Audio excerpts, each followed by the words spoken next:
¿Qué pensarías si te dijera que la figura que se considera santo grial tanto de la línea de colección Saint-Cloud Myth y Saint-Cloud Myth-Cloud Exclamation no es tal, sino que se trata de otra figura? Quédate a ver el video y descubramos juntos de qué figura se trata.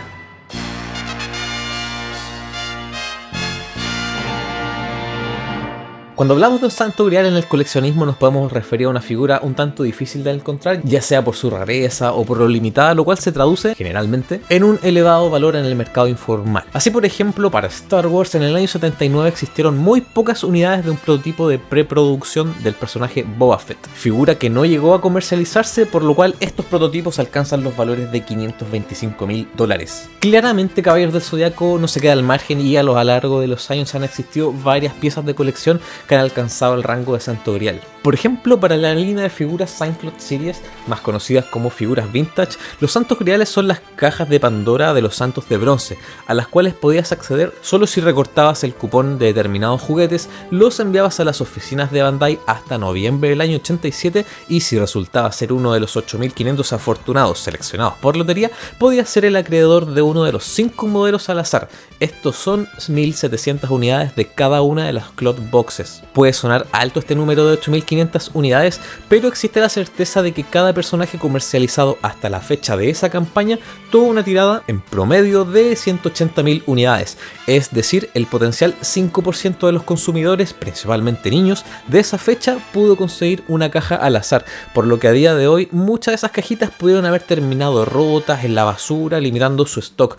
de original 8.500 a quizás 200 unidades en buenas condiciones a día de hoy, solo por decir un número. Cada una de estas puede llegar a verse alrededor de los $10.000, incluso en subasta en condición C10, es decir, sin romper las grapas, con el sobre en el cual te la enviaban a la casa, sin armar. Armada se le puede ver en $4.000, algo así como 600.000 yenes, exhibidas en vitrinas de Japón, lo cual ya es mucho. Muchas gracias, Benjas, por las fotos. Por otro lado, pasando a la línea de figuras Saint-Cloud Myth y Saint-Cloud Myth-Cloud Exclamation, que son lo más actual, estas han tenido un montón de piezas difíciles de conseguir. Algunas de ellas muy costosas en segunda mano y otras tan desconocidas que ni siquiera son muy atractivas, por lo que su precio no es llamativo. Otras por su lado han estado muchos años muy codiciadas y de pronto ya no son buscadas, por lo cual su precio baja estrepitosamente. Por ejemplo, para la línea Myth-Cloud Exclamation, Seiya Sagittario X Gold 24, que fue la figura conmemorativa de la Tamashii Nations del 2020, hoy se comercializan algo así como $500 a $600. O Fuko X de la Tamashii del 2017 hoy llega a verse entre los $400 a $600. Mu de Aries en los colores originales del manga, y mismo caso Afrodita de Piscis o Ayoros de Sagitario también con los colores del manga. Si bien cuesta verlos, no logra superar los $200 o $250, pero su rareza sí podría indicarnos que se trata quizás de un santo grial. Chaka de Virgo en su primera edición X, como en Revival, sí también son raros de ver y sus precios bordean desde los $150 a $300 dependiendo la usura del vendedor. Ahora, Minos de Grifos X se vendió bajo el sello Tamashii Web Exclusive, hoy casi cuadruplica su valor original, llegando desde los $400 a $700, si es que se ve, pero se ve. Mismo caso con Camus de Acuario X con la armadura Surplice, se le ve entre los $500, $600, pero que no lo vale, pero lo bueno es que ahora viene un restock conmemorativo por el 20 aniversario y su precio lo más seguro es que baje porque no vale la pena si me preguntan. Ahora, ¿será uno de estos el santo grial que vamos a ver en este video? Como esperábamos a ver un santo grial aquí en el video en Myth-Cloud Experience. Sí. Por otro lado, para la línea de figuras Myth-Cloud regulares o clásicas, ha habido varias también, muchos años súper cotizadas hasta que rompió el formato X y descatalogó a algunas, a las principales, pero no todas han dejado de revalorizarse en el mercado de segunda mano. Durante muchos años los santos de bronce B1 originales fueron muy cotizados sin llegar a ser tan caros, pero sí se manejaban alrededor del doble del precio, o en el peor de los casos el triple de su valor original, exceptuando a Ikki de Fénix, que pese a mi criterio ser el mejor Fénix de toda la colección, nunca pudo despegar por exceso de stock. Se podría ver en el alrededor de 40, no más de $60, y pidiendo por favor que lo compraran, y no fue hasta que su versión Revival fuera lanzada en 2018 y esta se quedara sin stock ni restock. Solo así pudo ser revalorizada y hoy puede verse entre los 130, 200 200-250 dólares, y por el contrario el resto de los bronces V1 originales han sido súper desvalorizados y a precio de lanzamiento prácticamente, algo así como los 80, no más de 100 dólares. Los espectros como Papillón, Caronte, Farao y Argol, pese a que se han mantenido por años alrededor de los 200 dólares en reventa, sí son difíciles de ver, y con esto podríamos asumir una baja en el precio porque se han mantenido versus la inflación que va subiendo, entonces sí hay una virtual baja. Ojo al dato, los packs de los Santos de acero y de los Santos negros, cada uno se manejan hoy en los 200 dólares, bastante difíciles de ver, pero no más que eso. El Fénix V3 con los colores del manga de la Tamashii Festival del 2010 fue por años la figura más valorizada, bordeando casi los 500, 600 dólares, incluso los más atrevidos, cuando ni siquiera ninguna otra figura del formato regular, incluso del X, se atrevía a costar eso en el mercado informal. Este favor lo pudo gozar hasta casi el 2016 más o menos, cuando empezó a bajar paulatinamente su valor a medida que los Midcloth X que nombré en la sección anterior fueron siendo más buscados, además de jugarle no tan a favor el hecho de ser una figura algo arcaica, un punto quizás un poco criticable del coleccionismo actual, que no la valora por ser lo que es, y quizás apuntan a que no tiene el rango o el estándar de una figura actual y se cataloga como una figura fea. Siento que tenemos que guardar las proporciones de que es una figura de hace más de 14 años, y eso quizás se llama no tener memoria, lamentablemente, o mejor aún para quienes la buscan. Esta figura no se ve por más allá de 150, 100 incluso dólares si es que eras más busquilla, cuando su precio original era alrededor de unos 60 dólares. Pero a día de hoy sigue siendo una rareza, y probablemente el top de las figuras de la línea regular sea nuevamente las cajas de Pandora, pero esta vez de los Santos Dorados, distribuidas en 4 sets. Cada una contenía 3 cajas doradas, 2 de ellas incluían un extra, Kiki y el Maestro Doku. Si bien en algún momento se llegaron a valorizar en alrededor de cada pack en 200, incluso 300 dólares, hoy se le puede ver desde quizás unos 85 a 200 dólares dependiendo del estado, pero verlas por ahí es muy extraño también. Y como estamos hablando de packs, quizás completar las 12 cajas de los dorados, estamos hablando de invertir 600 a 1200, 1500 dólares en el peor de los casos.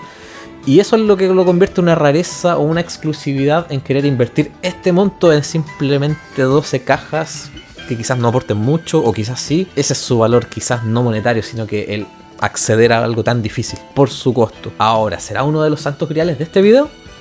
Tampoco. Ya, la lista podría seguir y seguir. Podríamos sumar a Cagajo de Venus, Aldebarán Soul of Gold, quizás alguna edición de Ayoria de Leo. Pero lo cierto es que estas figuras están valorizadas porque, en efecto, sí pueden ser adquiridas en cualquier momento si dispones de los recursos. Si la quieres, la tienes. Es cosa de juntar el dinero, comprar. Y si no está, si no tienes el dinero, ahorrar un par de semanas, un par de meses y volver a buscar figura tuya. Claro, muchas veces hay dificultades y el primer obstáculo es el dinero. Después viene cómo sacar las cosas de Japón si no tienes los recursos o los contactos, pero de que se puede, se puede.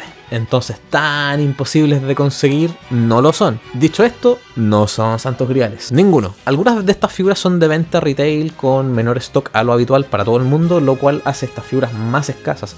Otras por su lado son figuras exclusivas de las ferias Tamashii Nations o de los tours de la marca, que pasa cada ciertos años por algunos pocos países. Caballeros del Zodiaco históricamente ha mantenido al menos una figura como exclusiva para estas Tamashii Nations, salvo contadas excepciones en que no las ha habido. Por ejemplo, en 2016 de la feria Tamashii Nations se trasladó la figura especial al evento conmemorativo por los 30 años del manga, en el que hubo alrededor de 4 o 5 ítems especiales, y en 2021 en que no hubo figura para la franquicia. En sus orígenes, la primera y mítica Tamashii Nations de marzo del 2008 tuvo como, junto a otras franquicias como es costumbre, la figura para Saint Seiya de evento al pack Opción más Chion Surplice, esta vez en colores especiales. Además de esto, podías adquirir un llavero con el logo Midcloth, otro igual pero a modo de colgante, y un set de stickers que incluía el logo Midcloth también. Al año siguiente, la Tamashii de marzo del 2009 fue algo más austera en exhibición, con pocas piezas para mostrar, pero para Saint Seiya hubo 3 ítems exclusivos.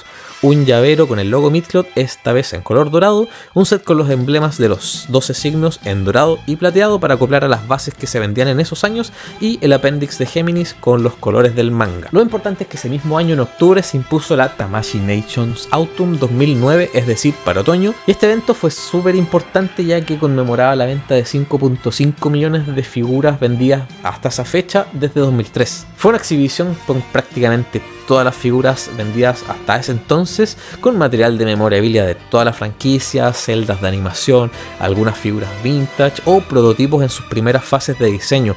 Además, el anime completo había terminado de emitirse hace casi un año, en 2008, y gozaba de una enorme popularidad. Esta vez hubo 4 ítems exclusivos a la venta, como el apéndice de Virgo con los colores del manga, mismo caso para Escorpión, el set D de bases transparentes pero en color naranjo, y la primera figura individual, el Pegaso B3 con los colores del manga.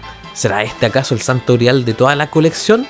Pues no, el valor de esta figura no logra superar los 70 o 100 dólares y es súper común verla. Esta Tamashii Nations no ha sido superada hasta la actualidad en cuanto a ítems exclusivos, porque a pesar de que nombré 4, hubo más. Ah, qué tiempos aquellos en los que los precios eran otros, había una atención y un cariño casi genuinos por el consumidor. No por nada 2009 ha sido llamado la época dorada de toda la colección Saint Claude Meet por los expertos. Dejando este paréntesis, si comprabas la entrada días previos al evento, que costaba 500 yenes, te regalaban un mini object del Pegaso con color azul. Si adquirías la entrada en boleterías durante los mismos días del evento, te la regalaban en plástico transparente, pero dentro igual podías comprar ambas versiones. También había a la venta 2 camisetas con serigrafía metalizada, una con el tatuaje del dragón de Shiryu y otra con el tigre de Doko. Un ítem súper raro pero muy típico dentro de la cultura pop japonesa fue un osito Chogokin Bear Brick Full Metal y al doble del tamaño normal, esta vez en color dorado y con el reloj zodiacal en la panza para conmemorar a los caballeros del zodiaco. Pero aunque hemos visto 9 artículos que se podían comprar en la feria, hubo incluso uno más. Sí, el último ítem, el 10º para esta feria Tamashii Nations 2009. Algunos de ustedes ya es posible que sepan de qué figura se trata, que es justamente lo que me llevó hace un tiempo y hoy nos reúne. Se trata de la única figura de la colección Saint Claude Meet que no ha sido puesta en venta por Bandai y es una auténtica rareza. Es posible que algunos la reconozcan y digan, ah, sí, eso. Pero les puedo asegurar que en mis 10 años de coleccionismo, sí, partí en junio del 2014 comprando mi primera figura, más unos meses previos de harto estudio antes de poder tirarme a la piscina. Esta pieza la dejé de ver en venta por ahí, por esos años 2015, 2016, las pocas veces que la vi, en todos los portales de venta a los que le hago seguimiento, aunque claro, eso no quita que se me haya escapado o no la haya visto, porque investigando posteriormente para este video, vi que se publicó hace bastantes años en algunas páginas chinas, en otras japonesas, pero de venta local, al cual no puedes acceder por proxy ni por intermediarios. Señoras y señores, estoy hablando del cuerpo Saint Claude Meet de tercera generación transparente. Así que vamos a hacerle un unboxing a esta cajita. Oye, pero ese es el cuerpo de repuesto de Yoga de Acuario. No, la caja en la que viene Yoga es café. Y si se pueden dar cuenta también viene en su propio blister. Aquí está. Esta caja es blanca sin ninguna clase de inscripción. Así que vamos a ver. Con la ayuda de una regla la introducimos y así evitamos dañar lo menos posible la caja y no doblar las solapas. Retiramos el blister a ver qué nos trae esta figura y... ¡wow!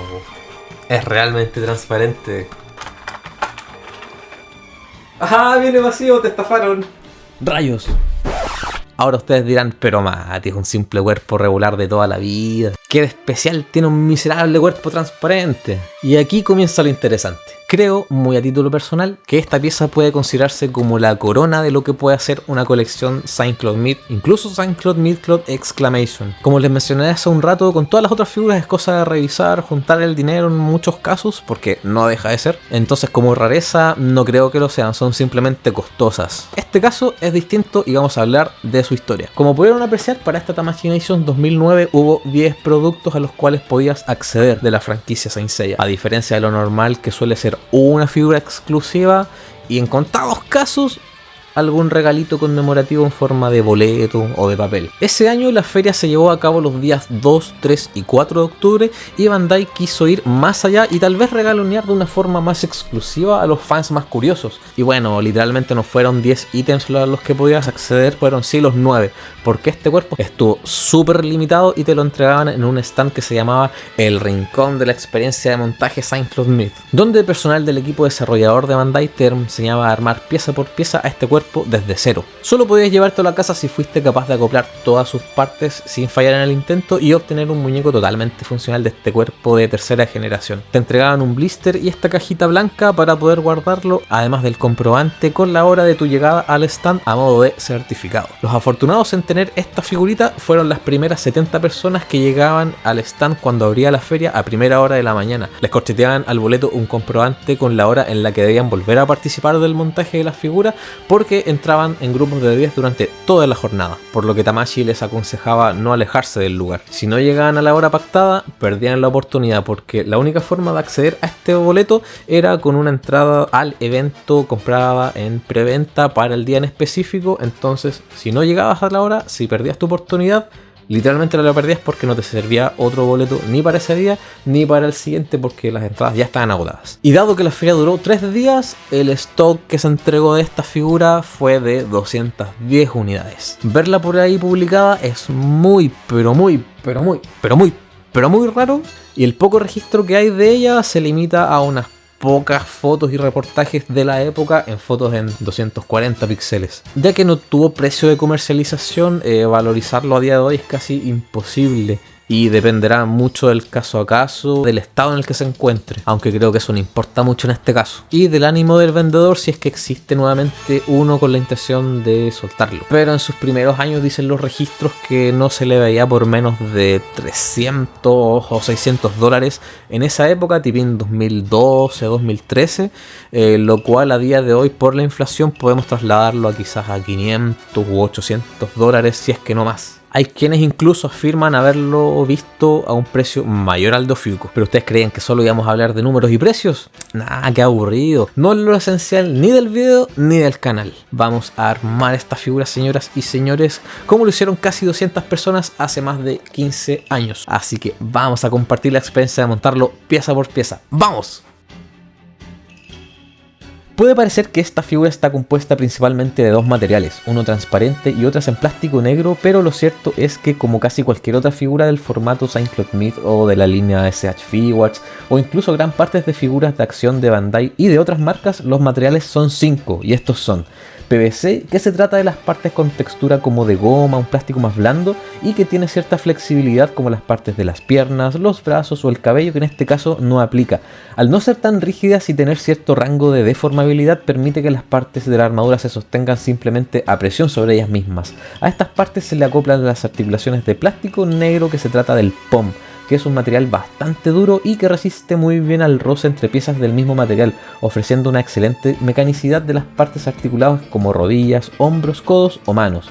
El ABS también para las partes transparentes en este caso, pero de un aspecto aún más cristalino y brillante pero rígido, es para las partes del torso, el interior del abdomen o el calzón, por ejemplo.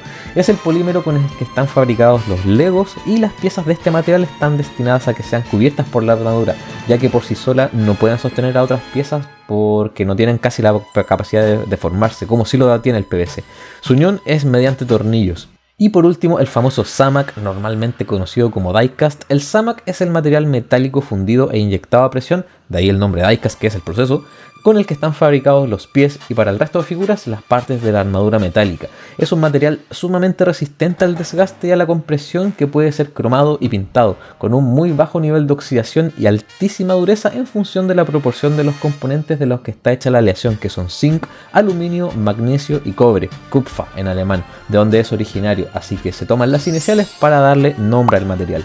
A estos 5 materiales podemos sumar claramente los materiales ferrosos como tornillos, remaches y pasadores, que si bien no van a incidir en mayor medida en el video de hoy, lo cierto es que están ahí y su importancia no deja de ser vital en el movimiento y unión de las distintas partes.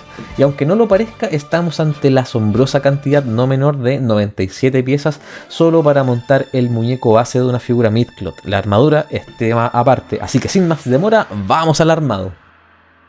Lo primero que hay que hacer es montar las partes del abdomen, que en principio está compuesto por 2 partes de ABS que encapsulan 2 articulaciones de POM.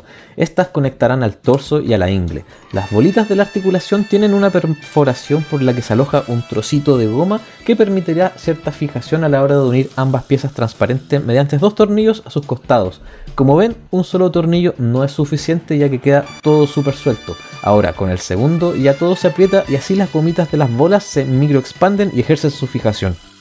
a esta pequeña pieza de ABS marcada con la letra R para indicar que va ubicada al lado derecho, right en inglés, se le hace pasar una arandela con un pelín de lubricante y se acopla a la parte inferior de la articulación que sale desde el abdomen.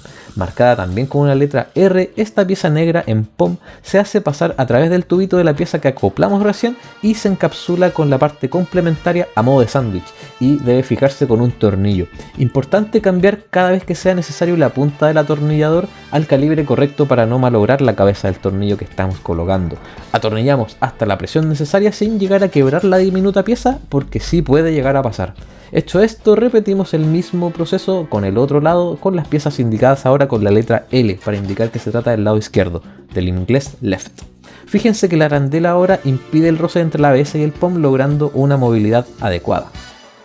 Cada uno de estos conjuntos son encapsulados por este capuchón de PVC que, al ser delgado, es sumamente flexible y súper fácil de colocar. Así de paso protege las piezas e impide que el tornillo quede expuesto en un muñeco que no sea transparente, claro. Y aunque no lo pareciera, estas son las articulaciones de las ingles, así que toca cerrar el calzón con las partes trasera y delantera que se unen a los pines de la pieza central, 2 pines por detrás y 3 por delante. Ahora todo el sistema del abdomen es protegido y encapsulado por una funda de PVC medianamente flexible que, si bien es simpática, siempre me ha parecido demasiado complejo en su conjunto y frágil para su cometido, por no decir que es una pésima solución. Pero con los años se corregiría a simplemente todo esto una pieza maciza de PVC con 2 agujeros esféricos para unir las articulaciones del torso y de la ingle, pero sería solo para una cantidad mínima de figuras.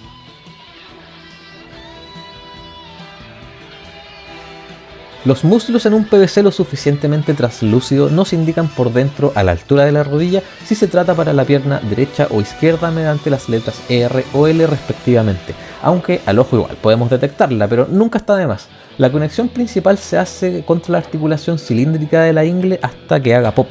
Lo genial es que, como es transparente, notamos de inmediato cuando queda internamente en su lugar. Cada una de las articulaciones de las rodillas, y mismo caso de los codos, están compuestos por 7 piezas, un marco principal de POM al que se le acoplan 2 anillos que se unirán a las extremidades, unidos por 2 remaches compresibles cada uno compuestos por 2 partes, y de esta forma se logra una articulación súper firme. Cada anillo tiene en su extremo un cubito que se embute dentro de cada extremidad, en este caso del muslo. Mismo caso ocurre con la pantorrilla, que también tiene su letra indicadora y se une al resto de la articulación de la rodilla que queda libre. No olvidar que la dirección del agujero de la rodilla debe quedar con la sección circular hacia arriba.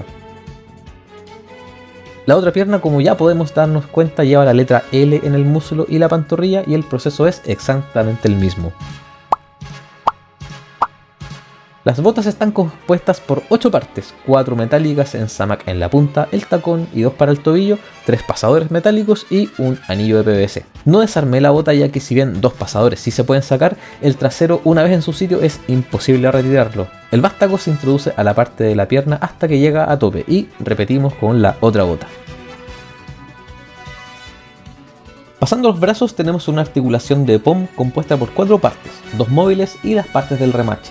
Esta pieza lleva 2 extremos, uno largo terminado en bola y otro similar al visto en las rodillas. A este se le hace pasar un capuchón de PVC que cuesta un poco para acomodarlo porque tiene una perforación cuadrada y cuesta hacerla pasar hasta que calza en su lugar, pero nada del otro mundo. Una vez listo, el hombro luce de esta forma. Ambos bíceps vienen marcados con el número 2, por lo que se puede colocar cualquiera en cualquier brazo. Importante es que por donde está ubicado el número es por donde se unirá al hombro, y por debajo, donde la apertura es mayor, debe mirar hacia el frente.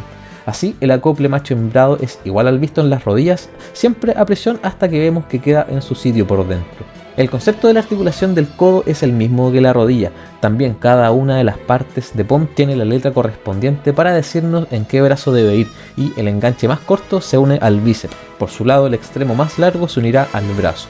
Brazos que, por cierto, también indican derecho e izquierdo por dentro del agujero de la muñeca, pero esta vez con los números 1 y 2 respectivamente. La articulación de la muñeca está formada por 2 partes que encajan a presión, pero las quise dejar así para no deteriorarlas. Por su extremo marchembrado se unen al brazo, y a su extremo esférico se le acoplará la mano. Importante es que las cabezas planas de los remaches mirarán hacia el exterior del cuerpo, mientras que los extremos deformados, que tienen como un hoyito por dentro, mirarán hacia adentro del muñeco. De este modo, ya que tenemos un brazo completamente armado, podemos repetir el proceso con el izquierdo.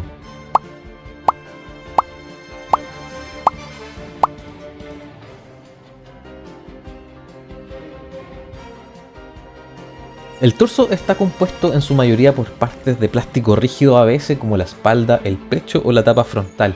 Internamente alojará toda la mecanicidad de las articulaciones del tren superior y, ya que no son flexibles ni macizas, deben unirse mediante tornillos, como veremos en breve. Aquí les quiero presentar lo que es para mí la pieza clave del cuerpo de tercera generación. No es la más vistosa ni la más reconocible, sino la que es fundamental en amalgamar todo el resto de las extremidades del cuerpo humanoide. En plástico POM, lo suficientemente pequeña, se hace pasar a través del agujero que dará espacio al cuello y se centrará por el soporte del tornillo central. Más adelante volveremos con ella. El tren inferior se acopla por medio del enganche superior del abdomen a esta especie de cajoncito interno.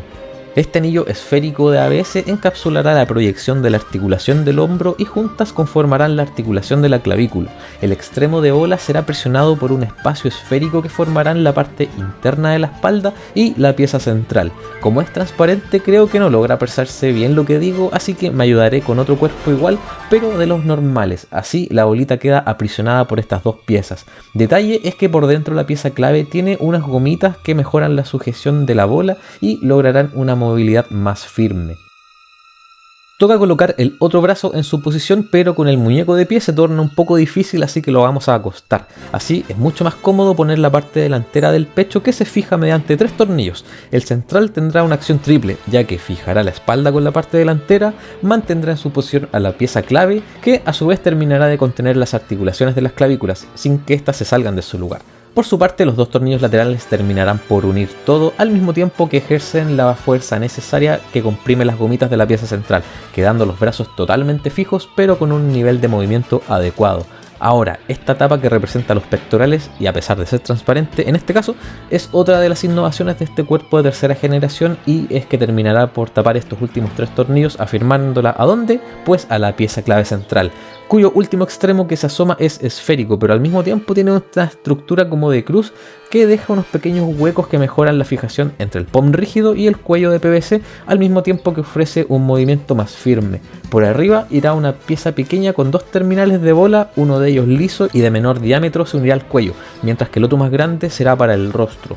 Colocamos la cabeza en su lugar para dar finalmente la apariencia humanoide al cuerpo base Saint-Claude Myth de tercera generación, que al ser transparente nos ayuda a entender cómo van montados los distintos mecanismos y elementos, como pudimos ver a lo largo de todo este proceso.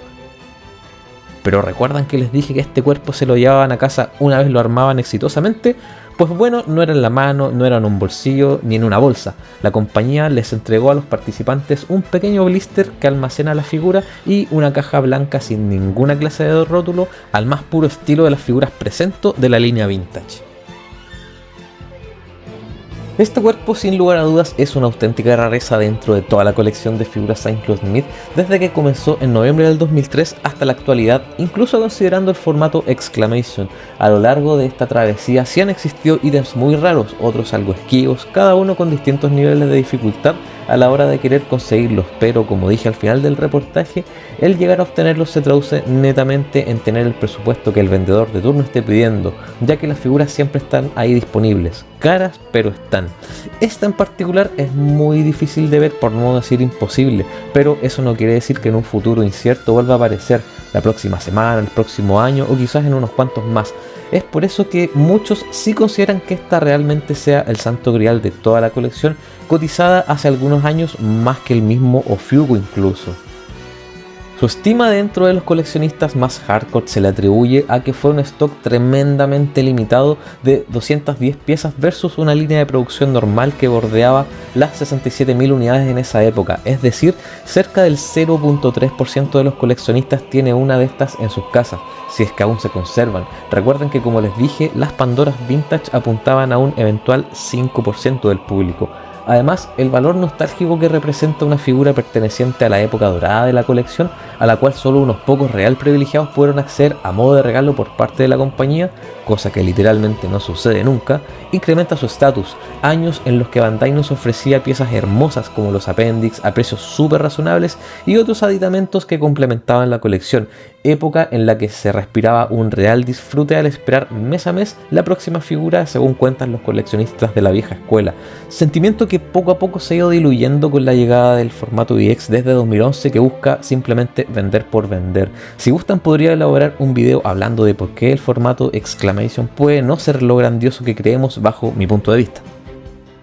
Este cuerpo transparente, si bien siempre despertó en la gente un grandísimo interés en querer obtenerlo, era casi una idea utópica, como un amor platónico. Se asumía que era un imposible y que sigue siéndolo. Esto claramente en los círculos más cerrados del coleccionismo, porque literalmente muchos no conocen esta figura y los otros pocos que sí, no les interesa en lo más mínimo. Es decir, el interés por ella es de un nicho dentro de un nicho aún más cerrado, por lo que quizás su eventual demanda ya está cubierta, quedando quizás unos pocos rezagados. Ahora bien, si la figura como tal es idéntica en principio a cualquier otra desde el año 2006 a la actualidad de la línea clásica, teniendo los mismos rangos de movilidad y firmeza en sus articulaciones, no todo es color de rosas. Como vimos hace un rato, la cantidad de materiales con la que está fabricada es súper variada. Hay partes de la figura que con el paso del tiempo envejecieron súper mal. Los plásticos, como tantos otros materiales, se degradan con el tiempo y tanto el ABS como el PVC sufren los efectos de la radiación ultravioleta, tornándose amarillentos. Es normal ver que esto suceda, por ejemplo, con microondas, consolas de Nintendo o carcasas de celulares, llegando a tener un aspecto súper feo. Lamentablemente esta figura no se escapa a esto, y si se percataron bien mientras armaba el cuerpo, había momentos en los que algunas partes efectivamente se miraban más amarillentas que otras, y esto pasa porque muchos plásticos en esencia son transparentes y susceptibles a los rayos UV, aunque sea de manera indirecta, adquiriendo esta pigmentación. Para evitar que esto suceda, durante la fabricación se agregan aditivos que prolongan su transparencia y aspecto cristalino sin tonalidad. Mismo caso con los colores sólidos que son añadidos en forma de pellet. Dependiendo su concentración, será qué tan transparente u opaco sea un plástico. Por eso hay rostros de algunas figuras que tienen un aspecto súper malo. Sí, te estoy mirando a ti, Seiya Revival. Y bueno, a varios más. Lo que pasó con estas figuras es que al ser un tiraje tan corto, muy probablemente la proporción de estos aditivos que evitan el amarilleo haya tenido una concentración menor a la normal que tendría un objeto de uso diario, ya que al final todo se traduce en costos y para fabricar 210 unidades quizás ocuparon una dosis mínima. Mal que mal, una empresa siempre querrá ahorrar.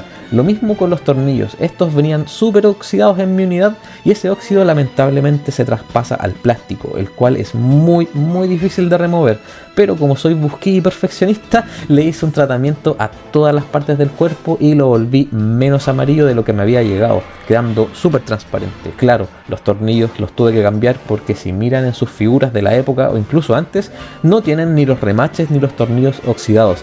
Eso deja ver en claro que muy posiblemente para esta figura no ocuparon materiales de la mejor calidad. Así, el estado actual de estos cuerpos es muy seguro que no sea el mejor. Lamentable situación. Pero a pesar de todo esto, estoy súper contento porque llegar a adquirir esta pieza que buscaba desde que comencé y sumarla a mi colección fue un logro que no esperé llegar a materializar en ningún punto del espacio-tiempo en concreto, más que simplemente esperar a que sucediera. Claro, siempre estuve alerta en la medida de lo posible, llegó la opción y la tomé, así que las cosas hay que volverlas realidad. Y es un momento que quise compartir con todos ustedes porque siento que esta figura merece ser más conocida y apreciada, como el Seiya bañado en oro, el primero, no el ex Wakala, que a día de hoy está súper subvalorado, lo que tampoco es tan malo.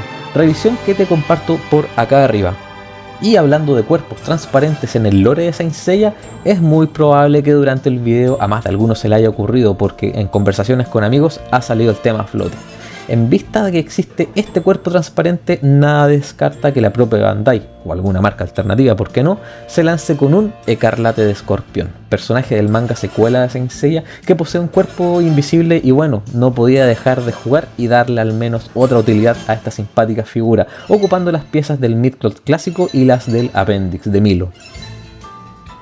La gracia de este formato de figuras es que en principio el mismo cuerpo puede sostener la armadura de cualquier otro personaje, dado que los cuerpos son en esencia genéricos, salvo contadas modificaciones que son caso a caso. Donde más se da esta particularidad es en los rostros y enganches de cabello y casco.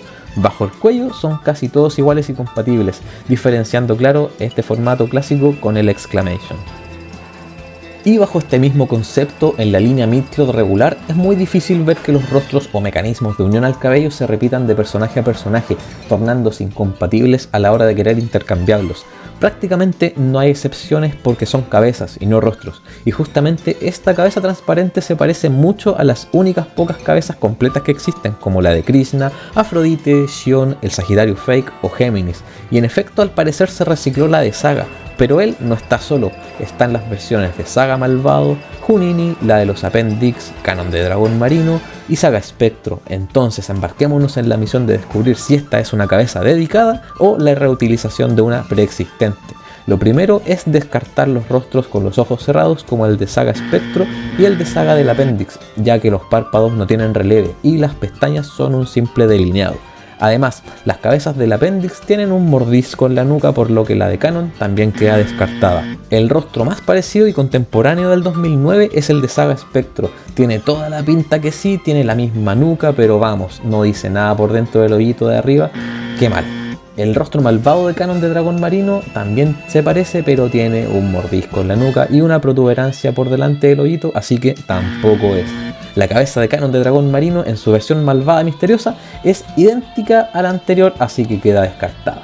Vamos, Saga de Géminis malvado es casi idéntica, pero tiene las cejas muy levantadas y por dentro del hoyito tiene una letra C. La última chance claramente es la máscara del patriarca, pero parece que le dieron un portazo de frente en la cara y lleva una letra B por dentro. Ya Saga benevolente, confío en ti, eres nuestra última carta, tienes la misma forma, la misma nuca, pero ¡ah, no! Lleva el rótulo A2 por dentro. Ahora, la única cabeza en juego que nos queda es la de Junini, todo parece indicar que es igual y tiene la misma nuca, las mismas facciones en el rostro y ¡eureka! Ambas llevan el rótulo A1 por dentro. Así que finalmente hemos descubierto que la reutilización del rostro más lógico de todos es el de Géminis misterioso, o bien llamado Junini en Latinoamérica. Vaya sorpresa, Bandai. Y ahora, ¿qué pasa con las botas? Bueno, la tarea aquí es más fácil porque todas las botas son distintas, tienen alguna clase de dibujo o algo similar. Me ayudaré de la revista compilatoria Saint Cloud Mythology del 10º aniversario de 2014. La clave aquí es buscar las que sean completamente lisas y hasta 2009 son muy pocas. Así que de plano podemos descartar las botas que sean más complejas, que tengan cortes rectos o incluso que tengan garras como la de León Menor. Las sospechas podrían caer en los generales marinos, pero todas sus botas tienen algún diseño especial, algún dibujito chico. Las botas de figuras con cuerpos G1 o G3 se limitan a los espectros, santos de oro y bronces, así que ninguna de ellas tampoco es lisa. Entre los asgardianos vemos que también son irregulares. La de Hagen podría ser, el resto de figuras tampoco aplica, con pies gigantes para Thor, garras para Epsilon o un dibujo ovalado para Sid y Bud. Mime tiene toda la pinta de ser la bota que buscamos al no tener ninguna clase de diseño, tampoco tiene las letras R o L para indicar de qué pie se trata, realmente son botas genéricas para una figura de abril desde 2008. Si comparamos, evidentemente corresponde a la misma bota, mismo diseño, mismo tacón y misma ubicación del pasador. Así que no es de extrañar que todo el cuerpo transparente sea la reutilización de las piezas de otras figuras, aunque bastante rebuscadas te diré. A título muy personal pienso que catalogar a cualquier figura como un santo grial a día de hoy, tanto para la línea Midcloth X como en la clásica, puede resultar tendencioso y beneficioso solo para un grupo reducido de malhechores mente de tiburón.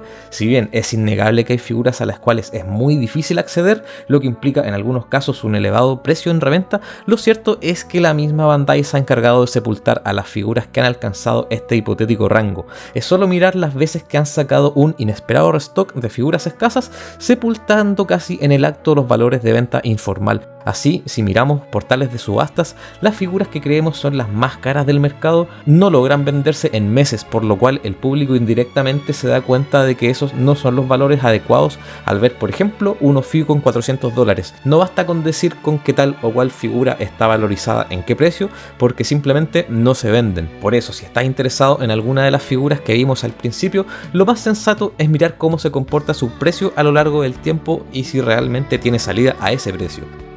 Dicho lo anterior, estas piezas de colección siempre están disponibles, porque el formato Saint Cloth Myth y por sobre todo el X, con apenas 12 años de comercialización, resulta muy actual. Prácticamente no es rico en tener una historia que contarnos más que salir una figura mes a mes.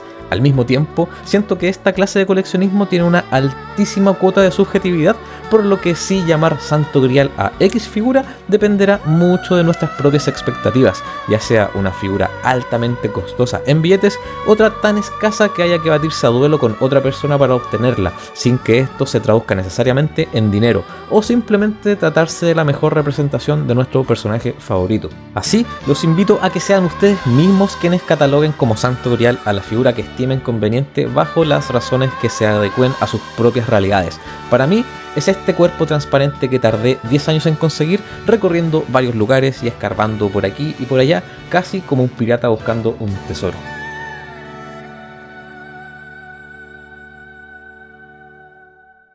Y bien amigos, ese fue el video del día de hoy. Si te gustó, no olvides darle me gusta y dejar un comentario, que eso nos súper ayuda. Y por qué no compartirlo en tus redes para que más personas conozcan esta pieza única de la colección. También, si quieres que traiga más videos documentales como este y sientes que aprendiste algo nuevo el día de hoy, no dudes en hacerte miembro del canal y proporcionarnos ideas para futuros reviews. Así me ayudas a crecer y traer más y mejores videos para todos. Dicho esto, nos vemos en la próxima. ¡Chao!